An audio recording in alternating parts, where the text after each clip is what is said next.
नमस्कार दोस्तों, मेरा नाम पवन है और मैं झारखंड का रहने वाला हूं। आज मैं अपने साथ हुई एक ऐसी भयानक घटना के बारे में आप लोगों को बताना चाहता हूं, जिस घटना के बाद ये समझ लीजिए कि मुझे एक नया जन्म मिला था। दरअसल जब मेरे साथ वो डरावनी घटना हुई थी, उस वक्त मैं एक गवर्नमेंट टीचर था और मेरी पोस्टिंग हजारीबाग जिले के एक छोटे से गाँव में थी। जब मेरी वहां पर पोस्टिंग हुई तो 10 दिन जॉब करने के बाद मैं गांव आकर अपनी पत्नी सुरभि को भी अपने साथ ले गया। हमने वही गांव में ही थोड़ा बाहर की साइड एक छोटा सा मकान किराए पर ले लिया था, जो कि वही के एक किसान का था। उसने बस ऐसे ही बैठक के रूप में अपना वो मकान बनाया था, जिसमें एक बड़ा सा हॉल, एक छोटा सा कमरा और थोड़ा सा चौक था। छोटे से कमरे को हमने किचन का रूप दे दिया और हॉल में हम रहते थे। हम दोनों पति पत्नी के लिए ये रहने के लिए बहुत था। एक दिन सुबह सुबह गांव के लोग गांव के ही एक आदमी को ढूंढ रहे थे। पता चला कि वो रात को ही घर से गायब हो गया था और उसका कोई पता भी नहीं था। उसका फोन भी घर पर ही रखा हुआ था। ऐसे में लोग उसे चारों तरफ ढूंढ रहे थे। हर किसी की आंखों में डर साफ झलक रहा था। लोगों का कहना था कि ये सब कुछ उस बंजारे का काम है। इस वक्त मैंने लोगों के मुंह से सुना कि एक बंजारे की आत्मा है जो जंगल में घूमती रहती है और हर अमावस्या की रात वो गांव के ही किसी व्यक्ति को आवाज देती है। वो सिर्फ 2 बार आवाज देती है, इससे ज्यादा तीसरी बार आवाज नहीं देती। लेकिन अगर 2 बार आवाज देने पर वो व्यक्ति उसकी आवाज सुनकर घर से बाहर आ गया और उसे आत्मा ने पलटकर उसकी तरफ देख लिया या अपने साथ ले गई, तो फिर उसे दुनिया की कोई ताकत नहीं बचा सकती। परंतु अगर वो व्यक्ति उस बंजारे के छलावे में नहीं आया और घर के बाहर आने पर उसे महसूस हो गया कि उसके साथ छलावा हुआ है, तो अगली अमावस्या तक उस बंजारे की आत्मा तब तक उसे डराने की कोशिश करती है, अपने साथ ले जाने की कोशिश करती है और अगली अमावस्या पर आखिरकार वो उसे अपने साथ में ले ही जाती है। पूरे गांव में उस बंजारे का डर फैला हुआ था और ये डर अब से ही नहीं, न जाने कितने सालों से फैला हुआ था। परंतु मैं इन सब बातों को बेफिजूल समझता था कि ऐसा कुछ नहीं होता। ये गांव के लोगों का अंधविश्वास है और कुछ नहीं। कुछ देर बाद जंगल में ढूंढते हुए रात को जो व्यक्ति गायब हुआ था, उसकी लाश मिल गई थी और पूरी लाश इस तरह नोची गई थी जैसे किसी जानवर ने खाई हो। जब उस लाश को गांव के लोगों ने देखा तो सब लोग बहुत ज्यादा घबराने लगे। हर कोई दबी आवाज में ही कह रहा था कि उस बंजारे ने इसे बेरहमी से मौत के घाट उतारा है। उस लाश को जब मैंने देखा तो मुझे इन सब पर यकीन नहीं हुआ। मैंने ये बोल दिया कि ऐसा कुछ नहीं होता, जरूर किसी जंगली जानवर का काम है। मैंने तो यहां तक भी कहा कि एक बार हमें इस बारे में पुलिस स्टेशन में जाकर भी बताना चाहिए और वन विभाग के ऑफिस में भी जाकर बात करनी चाहिए। सच्चाई खुद सामने आ जाएगी। अब गांव के लोग इकट्ठा होकर मुझे कहने लगे कि आप बाहरी इंसान हो, इसलिए आपको इन सब पर भरोसा नहीं है, लेकिन हम ऐसा कुछ नहीं करेंगे। अब मैं बोला, देखिए आप लोग गलत समझ रहे हैं, ये आत्मा कुछ नहीं होती। तभी गांव का एक बूढ़ा आदमी बोला, बेटा अभी तुम्हारा सामना इन सब से नहीं हुआ है ना, इसलिए तुम्हें ऐसा लग रहा है और तुम्हें यहाँ आए हुए भला कितना वक्त हुआ है, पर हमारी तो इस गांव में पूरी जिंदगी गुजर गई है। इस गांव में आंखों के सामने न जाने कितने हादसे ऐसे देखे हैं हमने कि उस बंजारे ने न जाने कितने बेकसूर लोगों की जान ली है। हर अमावस्या की रात ऐसा ही होता है। 12 बजे से 3 बजे के बीच में वो बंजारे की आत्मा किसी को जाकर आवाज देती है। 2 आवाज लगाने के बाद तीसरी आवाज नहीं देती। अगर किसी ने उसे आवाज को अनसुना कर दिया तो वो बच गया, वरना मर गया। और वो हमेशा आवाज किसी परिचित या जान पहचान वाले आदमी के रूप में देती है। कोई भी हो सकता है, वो हमारे घर के आदमी के रूप में आवाज दे सकती है या कोई नाते रिश्तेदार के रूप में आवाज दे सकती है, उसका कोई भरोसा नहीं है। परंतु मेरा तो कहना यही है कि अमावस्या की रात चाहे कोई भी आवाज दे, अगर उस आवाज का जवाब न देकर घर से बाहर न निकले तो बेहतर है। एक बार मेरे साथ खुद के साथ ऐसा हादसा हो चुका है। मेरे एक दोस्त के रूप में 2 बार मुझे भी आवाज दी गई थी, परंतु मैंने उस आवाज का कोई जवाब नहीं दिया। अगले दिन जाकर अपने दोस्त से इस बारे में पूछा तो उसने साफ इनकार कर दिया कि वो मेरे घर पर नहीं आया था, ना कोई आवाज दी थी। अगर मैं उस आवाज का जवाब दे देता तो आज जिंदा ना होता। ये कहते हुए मेरी तरफ देखकर बोला, बेटा भगवान करे तुम्हारे साथ कभी ऐसा ना हो, लेकिन अगर ऐसा हो गया ना तो ये सोचकर कि ये आत्मा जैसा कुछ नहीं होता, अपनी जिंदगी खतरे में मत डाल देना। ध्यान रखना इस बात को। ये सुनकर भी मैंने उन बातों पर भरोसा नहीं किया। उस लाश का अंतिम संस्कार तो हो गया था, लेकिन पूरे गांव में डर फैला हुआ था। गांव के लोगों का कहना था कि आज से 2 साल पहले भी ऐसे ही घटना हुई थी, परंतु जो आदमी अब मरा है ना, वो कुछ दिनों पहले शहर से लौटा था और पता नहीं अगर उसे आवाज किस रूप में दी गई थी कि वो घर से बाहर निकल आया, जबकि उसे भी अच्छे से पता था कि यहां बंजारे की आत्मा घूमती है। अब मैं अपनी पत्नी के साथ घर आ गया था। उस लाश को देखने के बाद और गांव के लोगों की बातें सुनने के बाद मेरी पत्नी बहुत ज्यादा डरी हुई थी, तो मैं उसकी तरफ देखते हुए बोला, अरे यार, ऐसा कुछ नहीं होता, गांव के लोगों की बेफिजूल की बातें हैं और कुछ नहीं। तो मेरी पत्नी बोली, नहीं जी, कोई ना कोई तो सच्चाई होगी। पूरे गांव में इस बात का डर फैला हुआ है और न जाने कब से ये सब कुछ होता आ रहा है, तो इसके पीछे कोई ना कोई तो होगा। वैसे भी यहां हमें आए हुए कितना वक्त हुआ है। तो मैं बोला, ऐसा कुछ नहीं होता।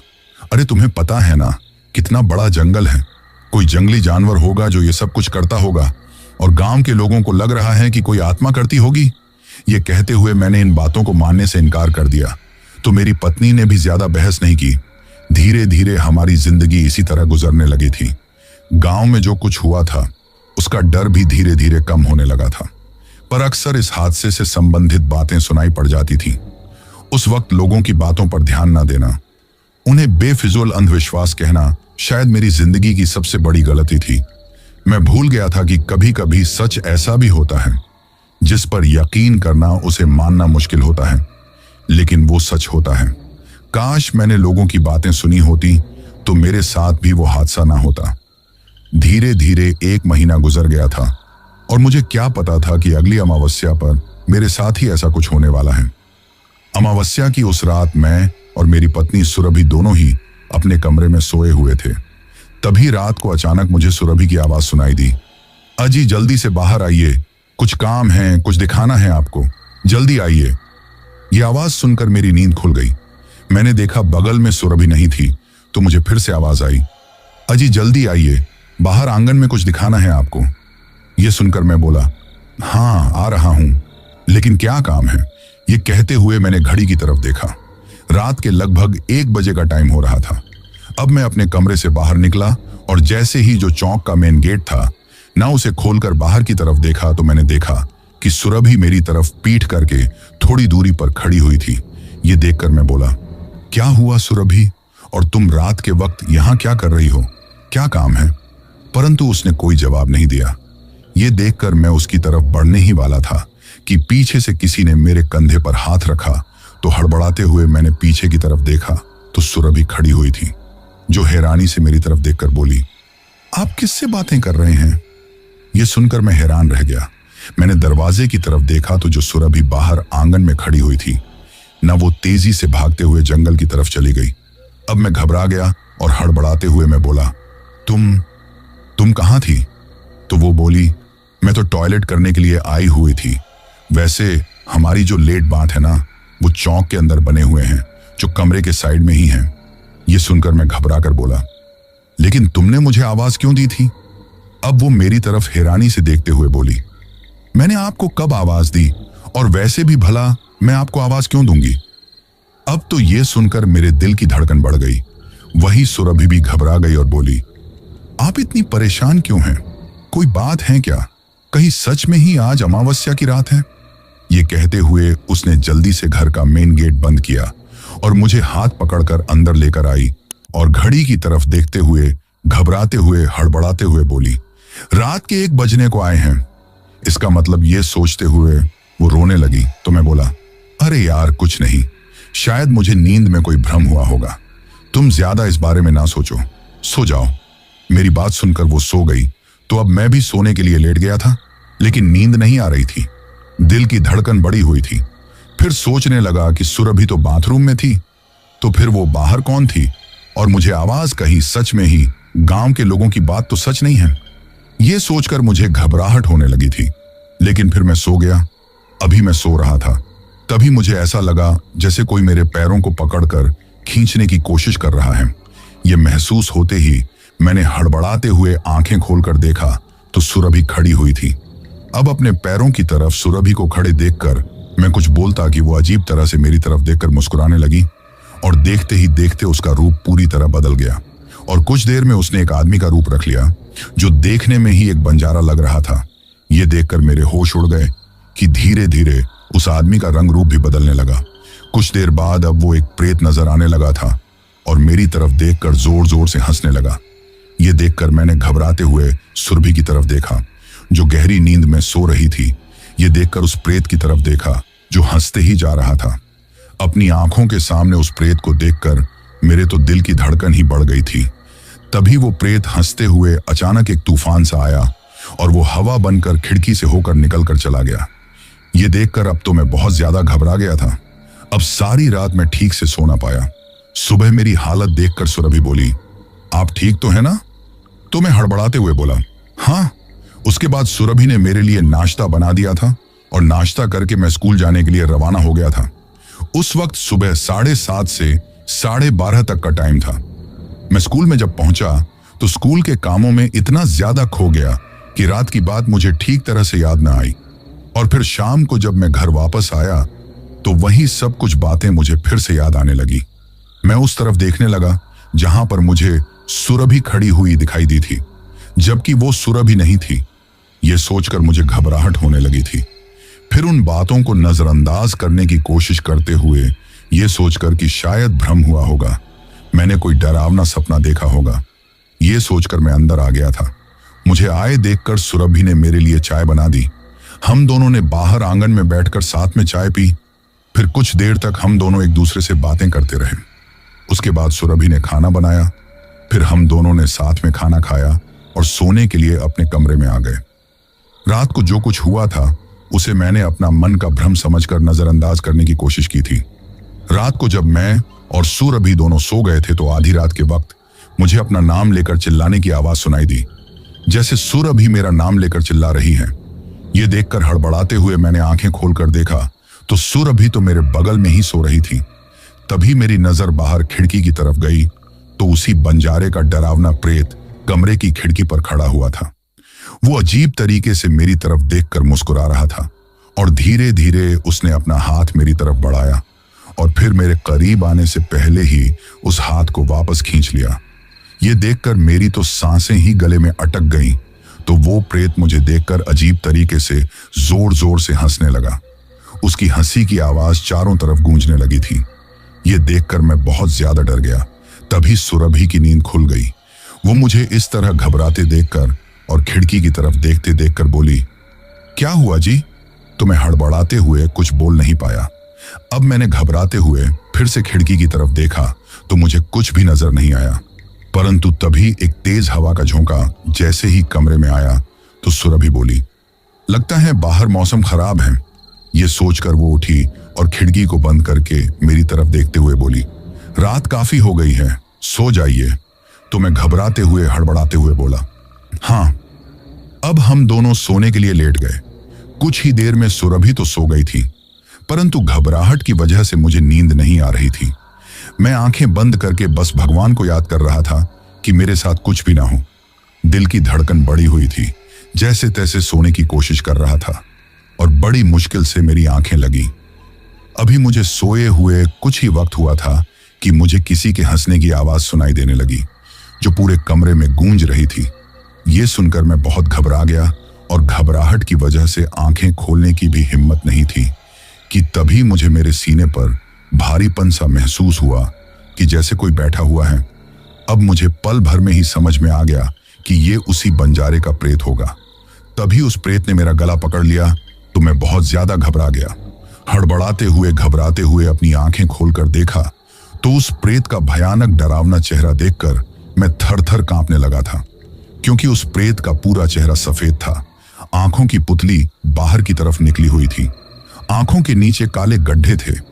इसके साथ में ही उसके गले पर एक बड़ा ही गहरा सा निशान बना हुआ था जिसमें से खून निकल रहा था। वो प्रेत अजीब तरीके से मेरी तरफ देखकर मुझे देखते जा रहा था। ये देखकर मैं थर-थर कांपने लगा। तभी उसने इतनी जोर से मेरा गला दबाया कि मेरी सांसें उखड़ने लगी थी। मुझे ऐसा लगने लगा था कि अब मैं जिंदा नहीं बच पाऊंगा।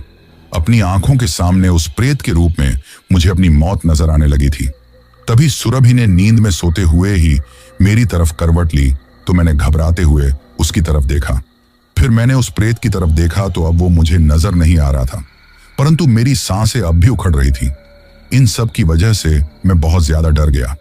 इतनी ज्यादा घबराहट हो रही थी कि मन कर रहा था कि सुरभि को नींद में से जगाकर सारी बात बताऊं, परंतु घबराहट की वजह से मैंने उसे नहीं जगाया।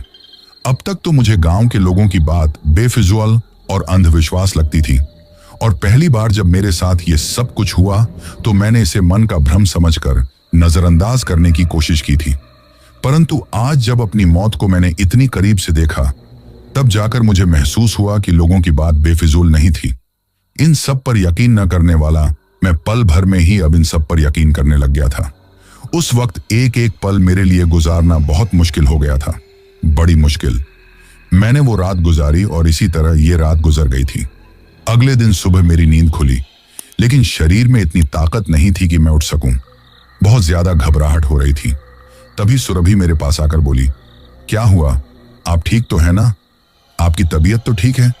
ये सुनकर मैं बोला, हाँ, लेकिन आज घबराहट और थकान सी हो रही है, स्कूल जाने का मन नहीं है। ये सुनकर सुरभि बोली, ठीक है तो आज आप छुट्टी ले लीजिए, आराम कर लीजिएगा। ये सुनकर मैंने कहा, हाँ।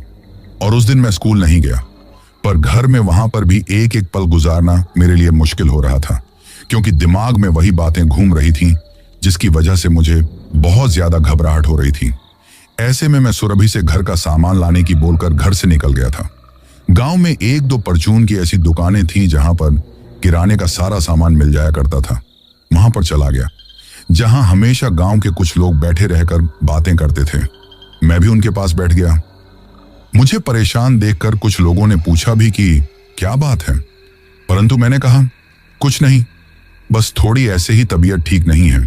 जबकि सच तो ये था कि आज मैं उन लोगों से बातें करके उस बंजारे के बारे में जानना चाहता था, जिससे मैं अपनी जान बचा सकूं, क्योंकि ये तो मुझे समझ में आ गया था कि वो बंजारा आने वाली अमावस्या तक मेरी जान लेकर ही जाएगा, जिसकी वजह से मुझे बहुत ज्यादा डर लग रहा था। उस वक्त मेरे दिलो दिमाग पर क्या गुजर रही थी, मुझसे बेहतर भला कौन समझ सकता था, जिसे ये पता था कि उसकी मौत उसके कितने करीब है। परंतु इस वक्त मुझे हिम्मत से काम लेना था। तभी एक आदमी से मैंने बात ही बातों में पूछा, पिछली बार जो मौत हुई थी, जंगल में जो लाश मिली थी, क्या सच में ही उस बंजारे की आत्मा ने उसे मारा था? यह सुनकर वो आदमी बोला, हाँ, यही सच है। तभी मैं जल्दी से बोला, अगर मान लो उस बंजारे की आवाज सुनकर कोई इंसान बाहर निकल आए और उस किसी परिचित के रूप में देख ले, लेकिन उसके साथ में न जाए, तो क्या वो बंजारा उसकी भी जान लेकर जाएगा? ये सुनकर वो आदमी बोला, हाँ, अगली अमावस्या तक वो हर कोशिश करेगा उसकी जान ले जाने की, लेकिन अगर उस आदमी की जान बच गई तो अमावस्या के दिन तो कोई भी उसे नहीं बचा पाएगा। उस दिन तो ये मान लो कि उसकी मौत निश्चित है। कहते हैं कि अगर किसी व्यक्ति ने एक बार उस बंजारे की आवाज देने पर दरवाजा खोलकर उसे किसी भी रूप में देख लिया तो उसका बचना नामुमकिन है। अब ये सुनकर तो मैं बहुत ज्यादा घबरा गया। फिर भी बड़ी मुश्किल से हिम्मत करके मैं बोला, तो क्या उसकी जान फिर कभी नहीं बच सकती? ये सुनकर वो आदमी बोला, हाँ, बच सकती है, केवल ढूंगरी वाले बाबा ही उसे बचा सकते हैं, इसके अलावा और कोई उसे नहीं बचा सकता। ये सुनकर मैं हैरानी से बोला, ढूंगरी वाले बाबा, ये कौन है? तो वो आदमी बोला, गांव से बाहर जो छोटी सी डूंगरी है ना, वहीं पर एक सन्यासी बाबा रहते हैं।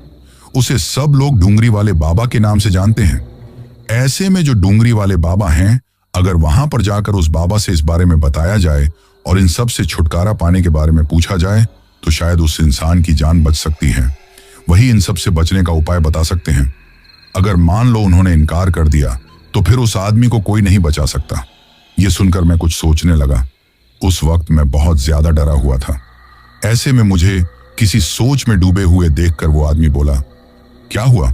तो मैं बोला, कुछ नहीं, मैंने तो ऐसे ही पूछ लिया था। परंतु मैं जानता था कि मैंने कितनी हिम्मत करके इन सब के बारे में पूछताछ की थी। फिर मैं घर लौट आया था। अब तो मुझे बहुत ज्यादा घबराहट हो रही थी। मेरे घर वालों का कॉल आ गया तो मैंने बड़ी मुश्किल से हिम्मत करके उनसे थोड़ी बहुत उनसे भी बातें की। मैं उन्हें भी कुछ नहीं बताना चाहता था जिससे वे लोग परेशान हों। इसी तरह सारा दिन गुजर गया था।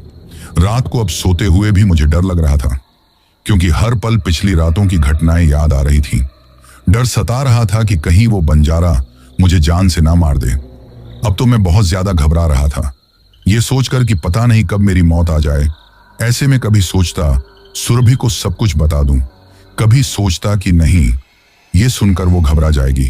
परंतु सोच लिया था, चाहे जो हो, आज की रात ठीक से गुजर जाए और मेरी जान बच जाए तो मैं सुबह होते ही उस ढूंगरी वाले बाबा के पास चले जाऊंगा।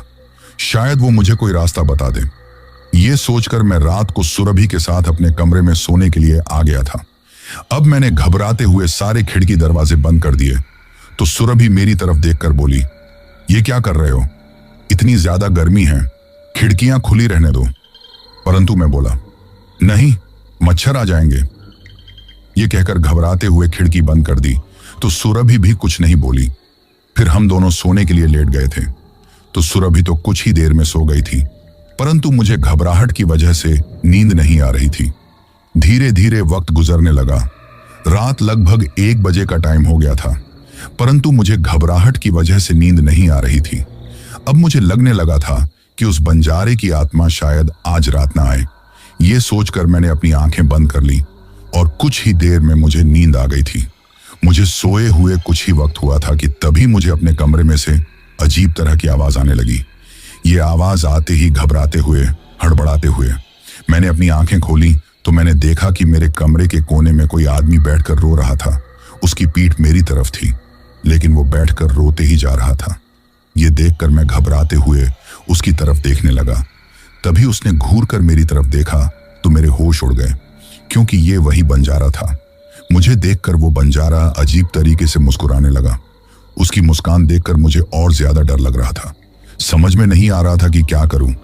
तभी अचानक उस बंजारे का सिर धड़ से अलग होकर एक तरफ गिर गया और उसके धड़ और सिर दोनों में से खून निकलने लगा। तो देखते ही देखते खून पूरे फर्श पर फैल गया था। अब घबराहट की वजह से मैं सब कुछ देखते ही जा रहा था। उसका सिर जो थोड़ी दूरी पर पड़ा हुआ था, वो मुझे देखकर अजीब तरीके से हंसने लगा और हंसते हंसते उसका चेहरा बदलकर पूरी तरह सफेद हो गया। आंखों की पुतली बाहर की तरफ जाकर लटक गई थी। चेहरे पर जगह जगह अजीब से निशान हो गए थे जिनसे खून निकल रहा था। वही उसका धड़ धीरे धीरे एक कंकाल में बदल गया था। अब जो उसका सिर थोड़ी दूरी पर पड़ा हुआ था, उसने उस अपने धड़ के कंकाल की तरफ देखा और जोर जोर से रोने लगा। तो वो भी देखते ही देखते वो भी पूरी तरह कंकाल में बदल गया। वही जो धड़ था, उसमें से भी रोने की आवाज सुनाई दे रही थी। कुछ देर तक दोनों सिर और धड़ इस तरह कंकाल में पड़े रहे और रोते रहे। इसी तरह रोते रोते दोनों फिर अचानक से चुप हो गए। ये देखकर घबराते हुए मेरे तो जैसे दिमाग ने ही काम करना छोड़ दिया था। फिर अजीब सी आवाज आने लगी तो मैंने सिर और धड़ की तरफ देखा तो दोनों में हलचल हो रही थी और अजीब सी आवाज करते हुए अचानक दोनों एक दूसरे की तरफ खिसकने लगे और कुछ ही देर में मैं सिर और धड़ दोनों जुड़ गए। अब वो कंकाल खड़े होकर अजीब तरीके से हंसते हुए मेरी तरफ बढ़ने लगा था। ये देखकर तो मैं थर थर कांपने लगा। तभी उस कंकाल ने अपना हाथ बढ़ाया और मेरा गला पकड़ लिया था। उसने इतनी जोर से मेरा गला दबाया कि मेरी सांस उखड़ने लगी थी। ये देखकर घबराते हुए, हड़बड़ाते हुए मैं सुरभि का नाम लेकर चिल्लाने लगा तो मेरे चिल्लाने की आवाज सुनकर घबराते हुए सुरभि की नींद खुल गई। वो मेरी तरफ देखकर बोली, क्या हुआ? उस वक्त घबराहट की वजह से मैं कुछ नहीं बोल पाया तो वो काफी ज्यादा परेशान हो गई और मुझे संभालते हुए बोली, आप ठीक तो है ना? इतना क्यों डर रहे हैं? क्या हुआ है, बताइए मुझे। तो मैं उसकी तरफ देखते हुए, घबराते हुए, हड़बड़ाते हुए बस यही बोल पाया कि वो प्रेत मुझे, वो बंजारा मुझे मार डालेगा। सुरभि, वो मुझे मार डालेगा। मेरा ये कहना था कि सुरभि के तो जैसे होश उड़ गए। वो घबराते हुए बोली, क्या? तो मैं रोते हुए, घबराते हुए बोला, हाँ, वो रोज मुझे मारने आता। वो आज मुझे जिंदा नहीं छोड़ेगा, वो मुझे मार डालेगा। मुझे बचा लो सुरभि। ये कहना था कि तभी अचानक पूरा कमरा इस तरह कंपन करके हिलने लगा था जैसी कोई भूकंप आ गया हो। अब ये देखकर तो सुरभि भी बहुत ज्यादा डर गई। तभी सुरभि ने पास में ही जो लाइट का स्विच बोर्ड था, वहां पर लाइट जलाई तो कुछ देर तो सब कुछ शांत हो गया। फिर अचानक सारे कमरे की लाइट बंद चालू होना शुरू हो गई। ऐसा लग रहा था जैसे लाइट के बल्ब में से भी अजीब तरह की आवाज सुनाई दे रही हो। ये देखकर हम दोनों डर गए। तभी कमरे में जोर जोर से हंसने की भयानक आवाज सुनाई देने लगी। तो मैंने और सुरभि ने एक दूसरे को घबराते हुए पकड़ लिया था। हम दोनों घबराते हुए पूरे कमरे में देखने लगे। तभी एक कोने में खड़ा हुआ वो प्रेत हमें दिखाई दिया। तो उसे देखकर सुरभि के तो होश उड़ गए। वो थर थर कांपने लगी और घबराते हुए बोली, ये तो। मैं डरते हुए बोला, ये प्रेत वही बंजारा है, ये मुझे नहीं छोड़ेगा, ये मुझे मार डालेगा सुरभि। उस वक्त हम दोनों वहां से भागना चाहते थे, लेकिन इतनी हिम्मत नहीं थी कि वहां से उठकर कहीं जा सके, क्योंकि हम दोनों ही बहुत ज्यादा डरे हुए थे और दरवाजे की तरफ ही वो प्रेत खड़ा हुआ था। तभी हमें दूसरी तरफ से अजीब सी आवाज आई। तो घबराते हुए हमने दूसरी तरफ देखा तो वही हड्डियों का कंकाल खड़ा हुआ था, जो अजीब तरीके की आवाज निकाल रहा था। अब तो सुरभि रोने लग गई थी। तभी तीसरी तरफ से रोने की आवाज आई। तो घबराते हुए मैंने और सुरभि ने उस तरफ देखा तो कमरे के तीसरे कोने में देखा तो वो बंजारा खड़ा हुआ रो रहा था। हमें देखकर वो बंजारा गुस्से में हमारी तरफ देखने लगा और देखते ही देखते उसका चेहरा बदलने लगा था। उसके गले पर एक बड़ा सा घाव का निशान हो गया, जिससे खून बहने लगा। साथ में ही उसकी आंखों की पुतली पूरी तरह सफेद हो गई। वो पूरी तरह अब प्रेत नजर आ रहा था। अब घबराते हुए प्रेत की तरफ देखा तो वो प्रेत अब बंजारा नजर आ रहा था और वो हड्डियों का कंकाल कभी प्रेत तो कभी बंजारा नजर आ रहा था।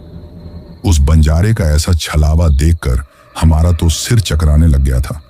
कुछ भी समझ में नहीं आ रहा था कि हम क्या देख रहे हैं, क्या नहीं देख रहे हैं। क्या हकीकत में हम उन्हें अपनी आंखों के सामने देख रहे हैं या फिर कोई डरावना सपना देख रहे हैं।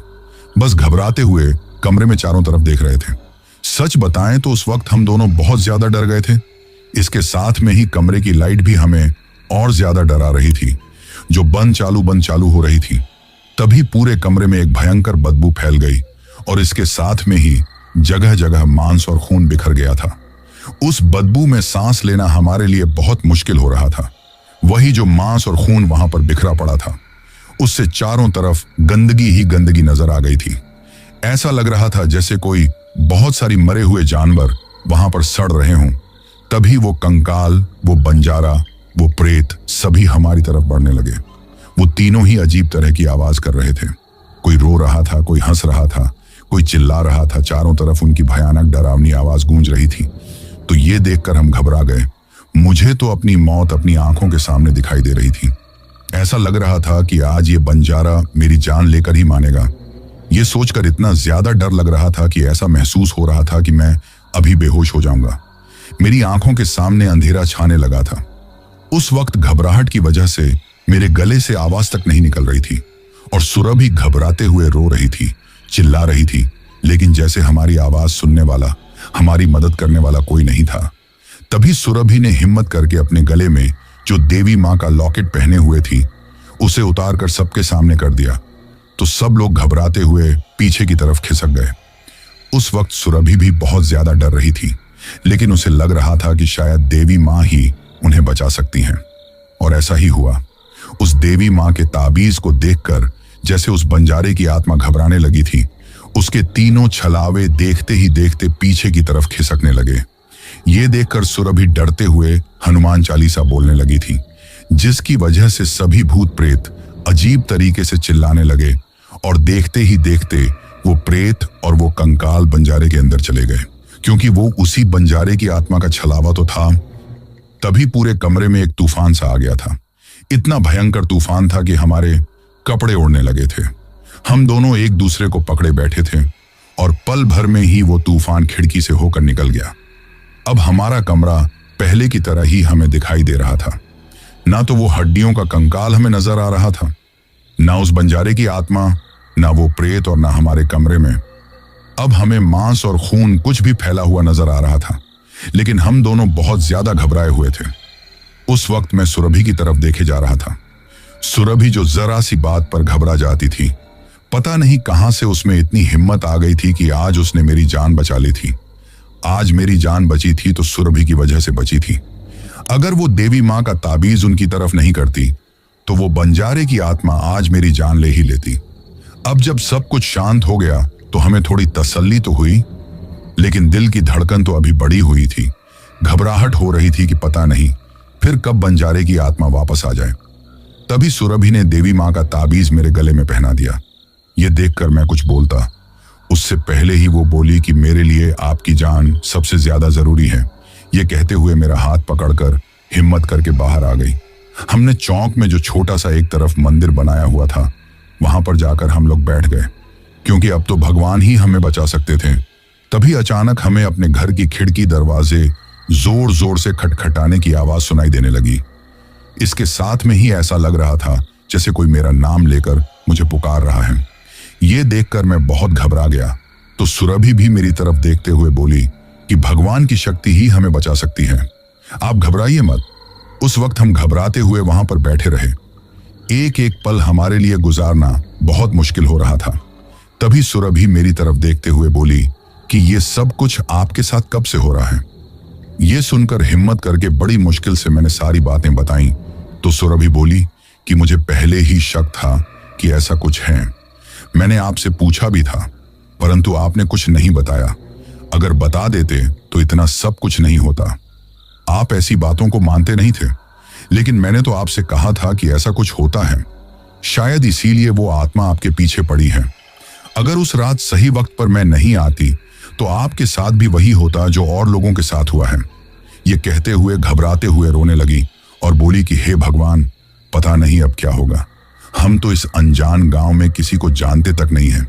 तभी मैं बोला कि घबराओ मत, हम डूंगरी वाले बाबा के पास चलेंगे और फिर देखना कुछ नहीं होगा, सब कुछ पहले की तरह ठीक हो जाएगा। वो आत्मा मेरा कुछ नहीं कर पाएगी। ये सुनकर वो मेरी तरफ देखते हुए हैरानी से बोली कि डूंगरी वाले बाबा, तो मैंने उसे सारी बात बताई तो उसे थोड़ी तसल्ली हुई। वो हाथ जोड़कर भगवान से प्रार्थना करते हुए बोली कि हे भगवान, सब कुछ ठीक हो जाए।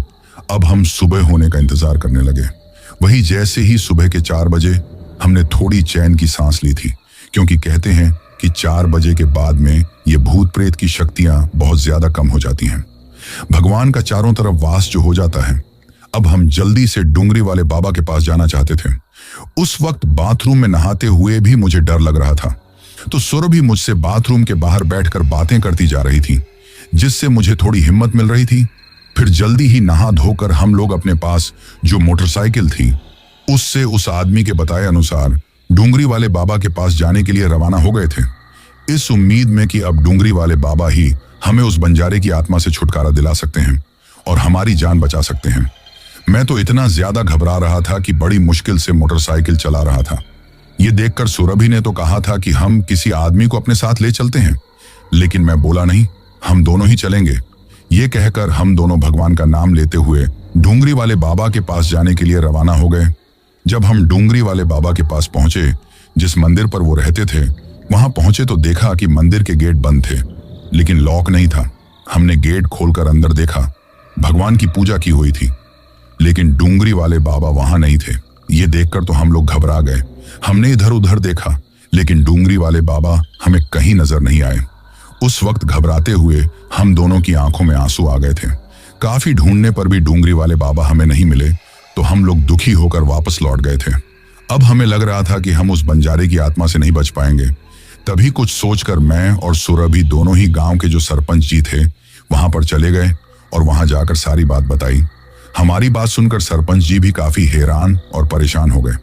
उसने तुरंत ही गांव के लोगों को इकट्ठा किया और सारी बातें बताई। जैसे ही लोगों ने ये बातें सुनी तो हर कोई परेशान हो गया। तभी गांव का एक बूढ़ा आदमी बोला कि बेटा, मैंने तो उसी दिन तुमसे कहा था, लेकिन तुमने हमारी बात पर यकीन नहीं किया और यह भी बताया था कि कभी भूलकर दरवाजा मत खोलना, परंतु तुमने हमारी बात नहीं मानी। ये सुनकर मेरी आंखों में आंसू आ गए। मैं हाथ जोड़कर बोला कि मुझसे बहुत बड़ी गलती हो गई, पर अब मैं क्या करूं? वो बंजारे की आत्मा मुझे छोड़ेगी नहीं। ये कहते हुए मैं बहुत तकलीफ महसूस कर रहा था। वही सुरभि भी अब रोने लग गई थी। तो गांव के आदमी बोले कि घबराओ मत बेटा, तुम इस गांव में हो और हमारे होते हुए तुम्हारे साथ कुछ गलत हो जाए, ये इस गांव की बदनामी होगी। हम लोग तुम्हारे साथ कुछ भी गलत नहीं होने देंगे। हम अपनी जान देकर भी तुम्हारी जान बचाएंगे। तभी गांव का एक आदमी बोला, लेकिन उस आत्मा से तो हम मुकाबला नहीं कर सकते ना। वो आत्मा इसके पीछे लग गई है और इसकी जान लेकर ही मानेगी। तभी गांव के सरपंच जी बोले, डूंगरी वाले बाबा इन सब से छुटकारा दिला सकते थे, वही इनकी जान बचा सकते थे, लेकिन पता नहीं वो कहां है। तभी एक आदमी बोला, वो तो कुछ दिन के लिए कहीं गए हुए हैं। कल मैं उनसे मिलकर आया था, तभी उन्होंने मुझे इस बारे में बताया था और भगवान के मंदिर की पूजा अर्चना की जिम्मेदारी भी मुझे सौंप कर गए हैं। जब तक वापस नहीं आएंगे तब तक मुझे ही मंदिर में जाकर पूजा अर्चना करनी है। ये सुनकर तो पूरे गांव वाले, हम सब लोग परेशान हो गए। तभी गांव का एक बूढ़ा आदमी बोला, अगर तुम घर में रहोगे बेटा तो वो आत्मा कभी भी तुम्हारी जान ले सकती है। अब तो जब तक डूंगरी वाले बाबा वापस लौटकर नहीं आते तब तक तुम्हें अपनी जान बचानी है। और ऐसे में उस आत्मा से पीछा छुड़ाने का एक ही रास्ता है, वो है भगवान का मंदिर। क्योंकि दिन के वक्त में वो आत्मा दिखाई नहीं देगी और न तुम्हें किसी तरह की कोई तकलीफ पहुंचाएगी, लेकिन रात के वक्त वो तुम्हें चोट पहुंचाने के बारे में, तुम्हारी जान लेने के बारे में सोचेगी। वैसे भी बेटा, उस आत्मा को महसूस हो गया है कि तुम डूंगरी वाले बाबा के पास जाकर अपनी जान बचाना चाहते हो, तभी वो तुम्हारी जान के पीछे इस तरह लग गई है और अमावस्या तक तुम्हारी जान लेकर ही मानेगी। इसलिए तुम घर में न रहो तो बेहतर है। तब तक के लिए, जब तक डूंगरी वाले बाबा वापस लौटकर नहीं आते और इन सब समस्याओं से छुटकारा नहीं मिल जाता, तुम मंदिर में रहो, वो आत्मा मंदिर में नहीं आ पाएगी। ये सुनकर अब हम लोगों को भी ये ठीक लगा, क्योंकि हमें पता था कि घर में रहने पर वो आत्मा कभी भी हमें जान से मार डालेगी। फिर हम भगवान भोलेनाथ के मंदिर में जाकर रुक गए थे। उस रात उस आत्मा ने मुझे डराने के लिए मंदिर से थोड़ी दूरी पर मेरा नाम लेकर आवाज लगाई, जैसे गांव का कोई बूढ़ा आदमी मुझे बुला रहा हो। ये देखकर मैं घबरा गया, परंतु गांव के कुछ बूढ़े आदमी वहां पर बैठे हुए थे। जब मैंने उन्हें ये बताया तो उन्होंने कहा, ये सब कुछ उस बंजारे की आत्मा का छलावा है और कुछ नहीं। उस आत्मा ने उस रात भी पूरी कोशिश की, कभी मेरा नाम लेकर चिल्लाती तो कभी सुरभि का नाम लेकर चिल्लाती, कभी मेरे घर वालों का नाम लेकर चिल्लाती थी। परंतु अब मुझे समझ में आ गया था कि वो बंजारा मेरे साथ छलावा कर रहा है, इसलिए मैंने मंदिर से बाहर भी कदम नहीं रखा। रात के वक्त अगर बाथरूम जाने के लिए मंदिर से बाहर जाता तो गांव के लोगों के साथ आग लेकर जाता, जिससे वो आत्मा हमारे नजदीक भी ना आए। इसी तरह रात गुजर गई थी। अगले दिन ऐसा कुछ भी नहीं हुआ और रात के वक्त वही सब कुछ हुआ। वैसे मंदिर में मुझे और सुरभि को गांव के लोग ही हमें खाने पीने का सामान दे रहे थे। अक्सर गांव के बूढ़े आदमी और औरतें हमारे पास ही बैठे रहते थे।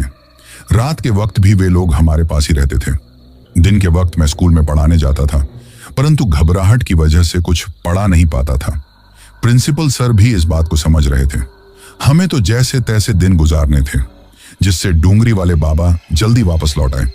वही एक डर मुझे था कि अगर डूंगरी वाले बाबा वापस नहीं आए और उस आत्मा ने मेरी जान ले ली तो क्या होगा।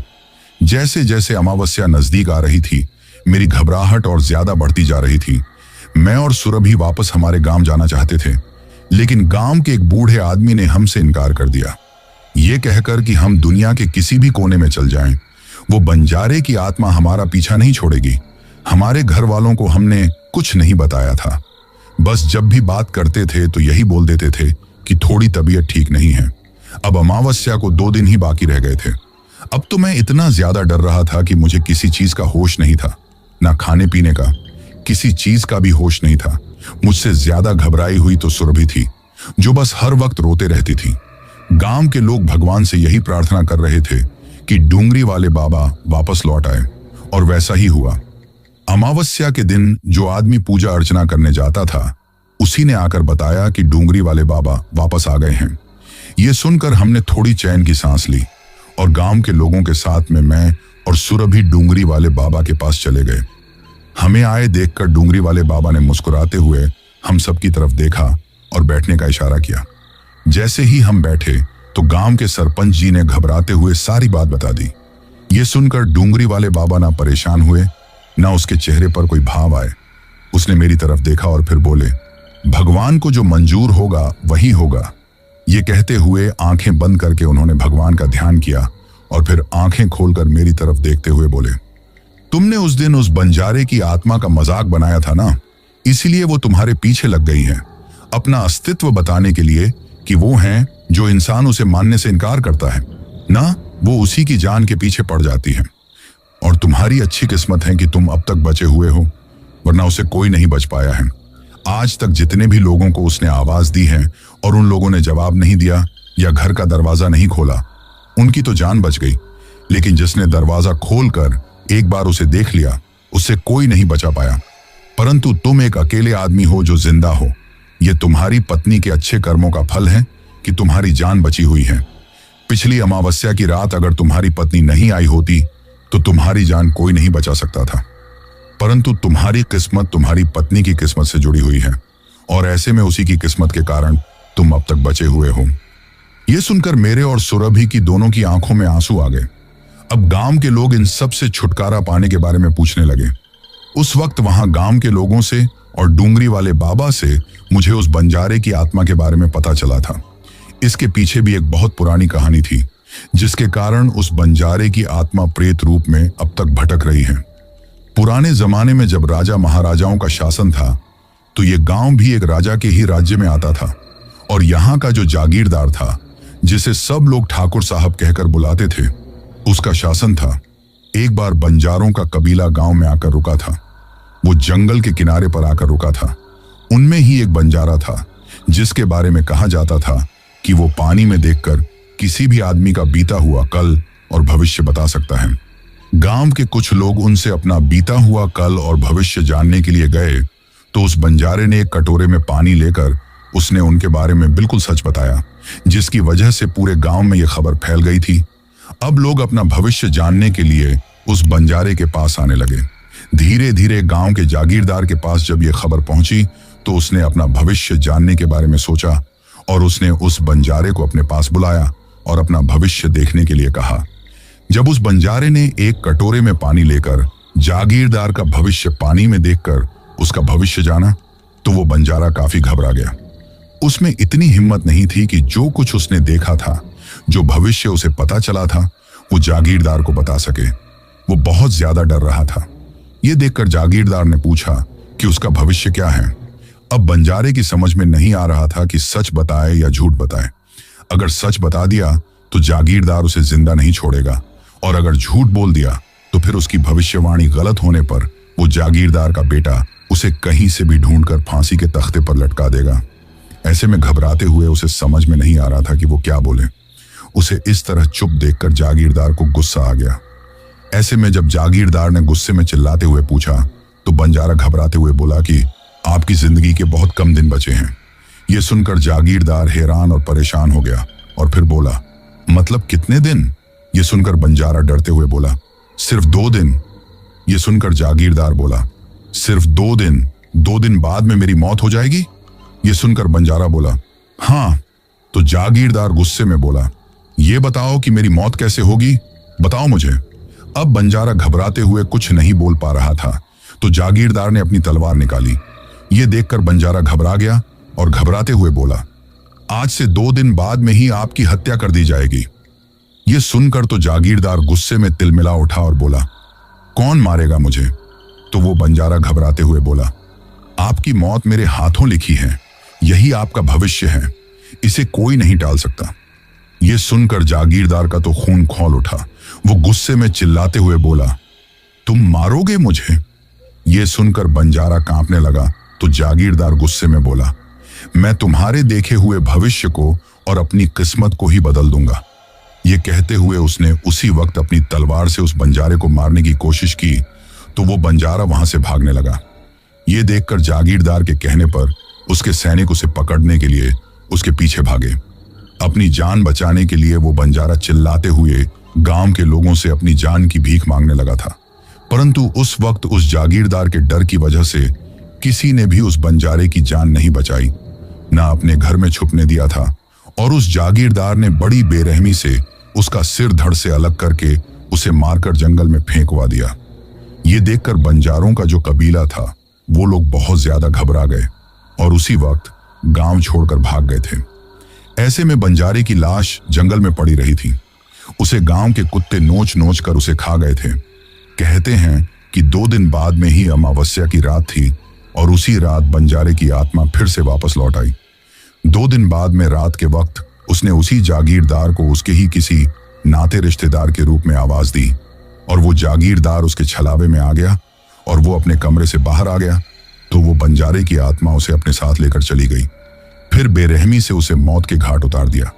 इसके साथ में ही बंजारे की लाश को कुत्तों ने जिस तरह नोचा था, उसी तरह उस बंजारे की आत्मा ने उस जागीरदार की लाश को इस तरह नोचा था कि देखने वालों ने उसके कपड़ों को देखकर पहचाना था कि वो जागीरदार हैं, वरना लाश भी पहचान में नहीं आई थी।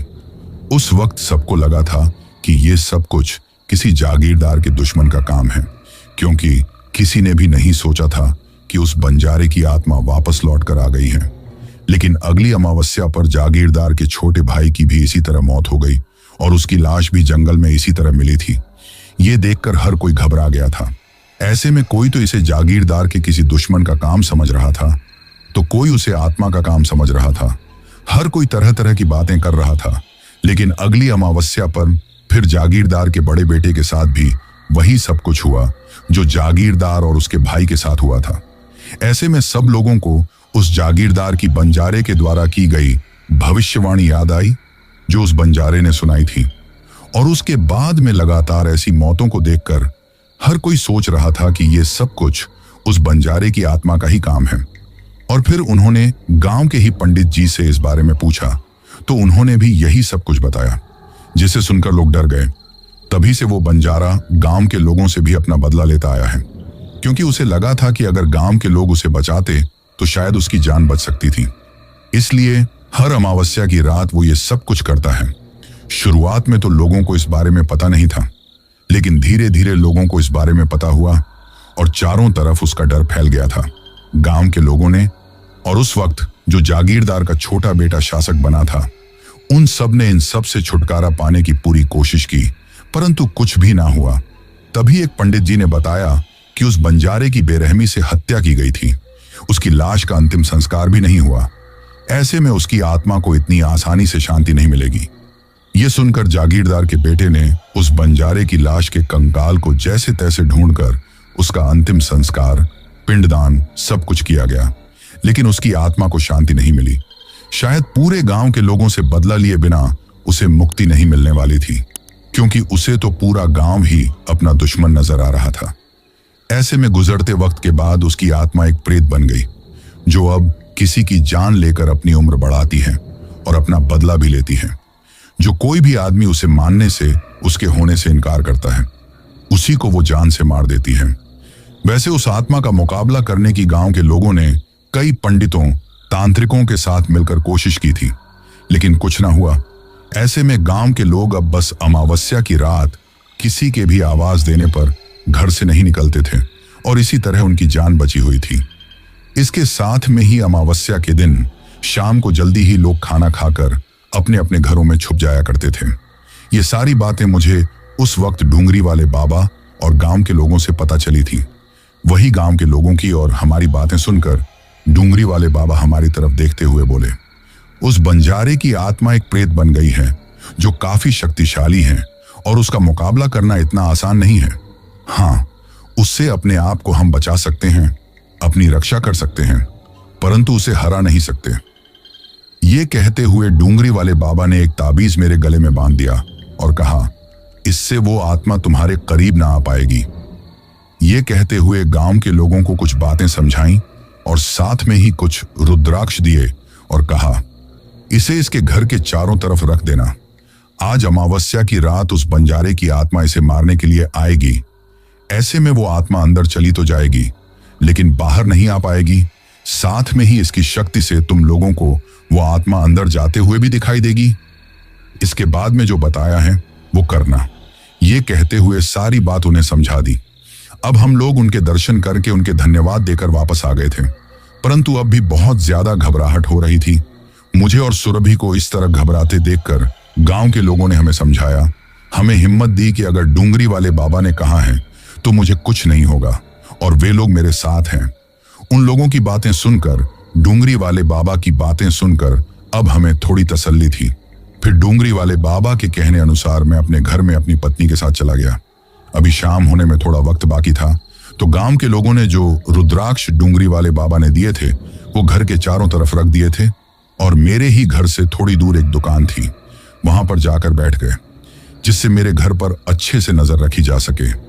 उस वक्त हमारे बुरे वक्त में गांव के सभी लोग हमारा साथ दे रहे थे और गांव के बूढ़े आदमी हमारी रक्षा करने के लिए उस चाय की दुकान पर बैठे हुए थे। अब मैं अपनी पत्नी सुरभि के साथ घर में था। वैसे तो मुझे अकेले रहने के लिए कहा गया था, लेकिन सुरभि मुझे एक पल के लिए भी अकेला नहीं छोड़ना चाहती थी। उसे मेरी बहुत ज्यादा चिंता हो रही थी। जब हम लोग वहां घर में थे तो हमारे दिल की धड़कन बढ़ी हुई थी। बहुत ज्यादा घबराहट महसूस हो रही थी कि पता नहीं क्या होगा। धीरे धीरे रात होने लगी। गांव के लोग हम पर हर पल नजर रख रहे थे। घबराहट की वजह से हमें नींद भी नहीं आ रही थी। नींद तो क्या, हमें किसी चीज का कोई होश नहीं था। एक एक पल भी बड़ा मुश्किल गुजर रहा था। उस वक्त मैं खुद नहीं समझ पा रहा था कि आज मैं जिंदा बचूंगा या नहीं बचूंगा। फिर जैसे ही रात के 12 बजे का टाइम हुआ तो हम लोग बहुत ज्यादा घबरा रहे थे कि तभी अचानक घर के खिड़की दरवाजे तेज तेज आवाज करने लग गए और पूरे घर में चीखने चिल्लाने की आवाज आना शुरू हो गई। ये देखकर तो हम बहुत ज्यादा डर गए थे कि तभी घर के अंदर हमें एक हड्डियों का सा कंकाल आता हुआ दिखाई दिया। ये देखकर मैंने और सुरभि ने एक दूसरे को पकड़ लिया था। तभी वो कंकाल तुरंत उस बंजारे में बदल गया। अब उस बंजारे की डरावनी सूरत देखकर हम दोनों घबराते हुए उसकी तरफ देखते ही जा रहे थे। उस वक्त डर की वजह से आवाज भी जैसे गले में ही अटक गई थी। वही वो कंकाल जैसे जैसे हमारी तरफ बढ़ रहा था वैसे वैसे वो जोर जोर से चिल्लाने लगा। इसके साथ में ही एक भयानक प्रेत में बदल गया था। जैसे जैसे वो हमारी तरफ बढ़ रहा था हमें बहुत ज्यादा घबराहट महसूस हो रही थी। पूरे घर में अजीब अजीब सी रोने की, चिल्लाने की, हंसने की एक साथ में बहुत सारी आवाजें गूंज रही थी। ऐसा लग रहा था जैसे घर का सामान भी इधर उधर गिर रहा है। तेज हवा चल रही थी। मैं और सुरभि एक दूसरे के साथ घबराते हुए उसकी तरफ देख रहे थे। तभी हमसे कुछ दूरी पर खड़े हुए उस बंजारे ने हमारी तरफ देखा और अजीब तरह से मुस्कुराते हुए अपना हाथ मेरी तरफ बढ़ाया। इसके साथ में देखते ही देखते वो जोर जोर से हंसने लगा और गांव की ही भाषा में कुछ बोलने लगा था, लेकिन क्या बोल रहा था ये समझ में नहीं आया। फिर जैसे ही वो मेरा गला पकड़ने को हुआ तो उसे एक जोर का झटका लगा, क्योंकि मेरे गले में डूंगरी वाले बाबा का दिया हुआ ताबीज बंधा हुआ था। जैसे ही उसके हाथ को झटका लगा है तो वो बंजारा दूर जाकर गिर गया और पल भर में ही प्रेत में बदल गया। अब गुस्से में वो हमारी तरफ देखकर चिल्लाने लगा था। उसने गुस्से में सुरभि की तरफ हाथ बढ़ाया था तो फिर से उसके हाथ में जलन हुई और वो दूर जाकर गिर गया, क्योंकि सुरभि के गले में भी देवी मां का ताबीज था। जो डूंगरी वाले बाबा ने जब मेरे गले में ताबीज बांधा था तो मैंने वो ताबीज सुरभि के गले में पहना दिया था। अब तो ये देखकर वो प्रेत गुस्से में जोर जोर से चिल्लाने लगा। तभी मुझे मेरे घर के बाहर कुछ मंत्र बोलने की आवाज सुनाई दी, जो गांव के लोग इकट्ठा होकर बोल रहे थे। जो मंत्र उन्हें डूंगरी वाले बाबा ने बोलने के लिए कहा था। ये देखकर वो बंजारा बुरी तरह तड़पने लगा था और गुस्से में चिल्लाने लगा था। ऐसा लग रहा था जैसे उसकी पूरी शरीर में आग जल रही है। वो अपने आप को बचाने के लिए वहां से भागने की कोशिश कर रहा था, लेकिन जैसे उस घर में कैद होकर रह गया था। अब गांव के लोग मंत्र बोलते हुए घर के अंदर आए। उनके हाथ में डूंगरी वाले बाबा का दिया हुआ एक छोटा सा पीतल का डिब्बा था। उन्होंने वो डिब्बा खोला और मंत्र बोलते ही गए तो वो प्रेत कुछ ही देर में तड़पते हुए एक काले धुएं में बदल गया और वो काला धुआं उस डिब्बे के अंदर चला गया। तो उन लोगों ने तुरंत ही उस डिब्बे को बंद किया और जल्दी से मंत्र बोलते हुए वहां से चले गए थे। अब सब कुछ ऐसे शांत हो गया था जैसे कुछ हुआ ही नहीं था। अब मैं और सुरभि भागकर मंदिर में आए। घबराहट की वजह से कुछ भी दिमाग काम नहीं कर रहा था। हम लोग मंदिर में ही बैठे रहे। वही डूंगरी वाले बाबा के कहने अनुसार गांव के लोग उस पीतल के डिब्बे को ले जाकर जंगल में फेंक कर आ गए थे और एक बार भी पलट कर नहीं देखा। फिर वो लोग हमारे घर पर आ गए। इसी तरह धीरे धीरे रात गुजर गई थी। डूंगरी वाले बाबा ने बताया था कि उस प्रेत से मुकाबला तो नहीं कर सकते, लेकिन उसे कैद करके वापस उस जंगल में छोड़ा जा सकता है। उसके बाद वो हमारा पीछा हमेशा के लिए छोड़ देगा। परंतु अब भी हमें बहुत घबराहट हो रही थी। अपने साथ जो कुछ हुआ था उसके बाद तो अब हम लोग एक पल के लिए भी वहां नहीं रुकना चाहते थे। ऐसे में कुछ दिन की छुट्टी लेकर हम अपने गांव चले गए। जब गांव में जाकर ये सारी बात हमने बताई तो घर वाले भी बहुत ज्यादा परेशान हो गए थे। वही अब मेरे घर वाले नहीं चाहते थे कि मैं वापस लौट कर जाऊं, लेकिन बड़ी मुश्किल से मैंने वो गवर्नमेंट जॉब हासिल की थी तो उसे ऐसे ही नहीं छोड़ सकता था। ऐसे में मैंने घर वालों को समझाया कि अब मेरे साथ कुछ भी नहीं होगा। तब जाकर बड़ी मुश्किल से मेरे घर वाले तैयार हुए। फिर मैं वापस अपनी जॉब पर वापस लौट गया। लेकिन जिस घर में पहले रहता था उस मकान को खाली कर दिया, क्योंकि अब वहां मुझे अकेले रहते हुए डर लगता था। ऐसे में गांव के सरपंच जी के यहीं पर मैंने एक कमरा किराए पर ले लिया और वहां रहने लगा। और उसके बाद मेरे साथ ऐसी कोई भी डरावनी घटना नहीं हुई, परंतु हाँ, लोगों के मुंह से सुनाई देता था कि अमावस्या की रात उन्हें उस प्रेत ने उनके ही किसी नाते रिश्तेदार के रूप में आवाज दी है। परंतु अब लोग चाहे कोई भी हो, अमावस्या की रात घर का दरवाजा खोलने से और ज्यादा डरने लगे थे। वैसे मैं तो इस घटना के बाद इतना ज्यादा डर गया था कि अमावस्या की रात तो अपने कमरे में हनुमान चालीसा चलाकर सोता था, ताकि फिर उस प्रेत का बुरा साया मेरे ऊपर ना पड़ जाए। आज भी जब मैं उस घटना के बारे में सोचता हूं तो बहुत ज्यादा घबरा जाता हूं। सोचता हूं कि मेरा जरा सा किसी चीज का मजाक बनाना मेरे लिए कितना महंगा पड़ गया था। मैंने मौत को कितनी करीब से देखा था। उस घटना के बाद ही मुझे महसूस हुआ कि जिंदगी कितनी ज्यादा कीमती है। सच बताऊं तो मुझे एक नया जन्म मिला था। काश मैं उस बंजारे की आत्मा की बात को बेफिजूल और अंधविश्वास ना समझता, लोगों की बातों पर यकीन करता, तो मेरे साथ इतना सब कुछ ना हुआ होता।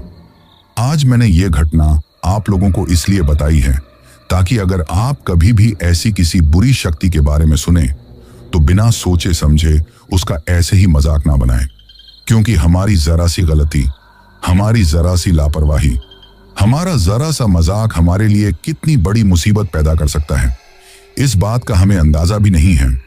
कभी कभी हमारा जरा सा मजाक की कीमत हमें अपनी जान देकर भी चुकानी पड़ सकती है, या हमें जीवन भर के लिए ऐसी तकलीफ मिल सकती है जिसके बारे में कभी हमने सपने में भी नहीं सोचा हो। इसलिए कभी भी ऐसा ना करें, ऐसी भूल कभी ना करें जो मैंने की थी, क्योंकि अगर लोग एक ही बात को बार बार बोलते हैं तो इसके पीछे जरूर कोई ना कोई सच्चाई होती है। इस बात को भी हमें मानना चाहिए। तो दोस्तों, ये थी हमारी आज की कहानी। कहानी आपको कैसी लगी ये आप मुझे कमेंट बॉक्स में कमेंट करके जरूर